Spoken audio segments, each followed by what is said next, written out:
আজকে আমি বানাতে চলেছি একদম রিফ্রেশিং ঘরোয়া স্টাইলের মজিতো। এই গরমে শরীর আর মন দুটোই যখন ক্লান্ত হয়ে যায়, তখন একটা ঠান্ডা ফ্রেশ ড্রিঙ্ক সত্যি অনেকটা সতেজ করে দেয়। 1 গ্লাস মানে প্রায় ধরুন 250 ml। সেটা আমি আপনাদের আগেই বলছি। একটা মাঝারি সাইজের লেবু, 8 থেকে 10টা তাজা পুদিনা পাতা, 1 থেকে 2 চামচ চিনি বা চিনির সিরাপ আপনি বানিয়ে নিতে পারেন, অথবা গুঁড়ো চিনিও ব্যবহার করতে পারেন। তাহলে কি হবে, তাড়াতাড়ি ওটা গুলে যাবে।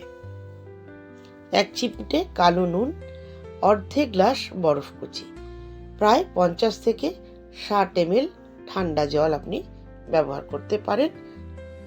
এবার লাগবে 100 থেকে 120 ml সোডা ওয়াটার। এবার বানানোটা আমি শুরু করছি। প্রথমে একটি পরিষ্কার লম্বা গ্লাস নিয়ে নিলাম। এর মধ্যে দিয়ে দিচ্ছি লেবুর টুকরো, তারপর যোগ করছি 8 থেকে 10টা তাজা পুদিনা পাতা। এর সঙ্গে দিচ্ছি 1 থেকে 2 চামচ চিনি, 1 চিমটে কালো নুন। এখন চামচ বা মাডলার দিয়ে হালকা করে চটকে নিচ্ছি। আপনার কাছে মাডলার না থাকলে আপনি রুটি বেলনের পেছন দিকটা দিয়েও আপনি করতে পারেন। কাঠের জিনিস ব্যবহার করলে বেশি ভালো হয়।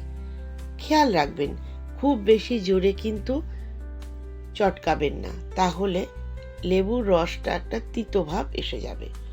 পুদিনাটার গন্ধটা তখনই সুন্দর বেরোবে যখন আপনি খুব যত্ন করে এটাকে চাপ দিয়ে বার করবেন রসটা।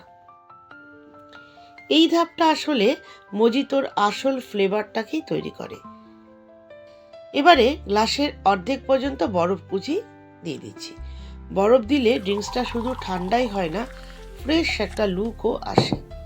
প্রায় 50 থেকে 60 ml ঠান্ডা জল ঢেলে দিলাম। এতে স্বাদটা একটু ব্যালেন্স হবে আর খেতেও খুব সুন্দর হবে।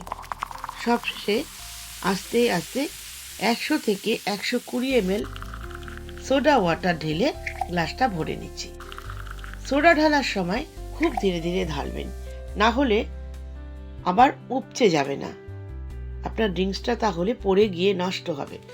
এবারে খুব হালকা করে একবার নেড়ে দিলেই তৈরি হয়ে গেল আমাদের ঠান্ডা রিফ্রেশিং মজিতো। একটা ছোট পুদিনার ডাল আর 1 টুকরো লেবু দিয়ে গার্নিশ করলে দেখতেও একটা অসাধারণ লাগবে।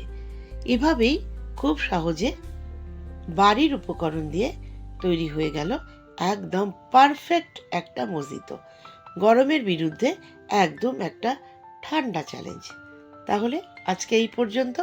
পরবর্তীতে আরও ভালো ভালো রিফ্রেশিং ড্রিঙ্কসের রেসিপি নিয়ে আপনাদের কাছে আমি আসার চেষ্টা করছি।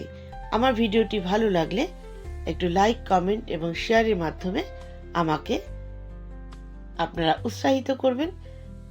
যে যেখান থেকে দেখছেন আমাকে জানালে আমার খুব ভালো লাগবে। ভালো লাগলে পেজটা একটা ফলো করতে পারেন।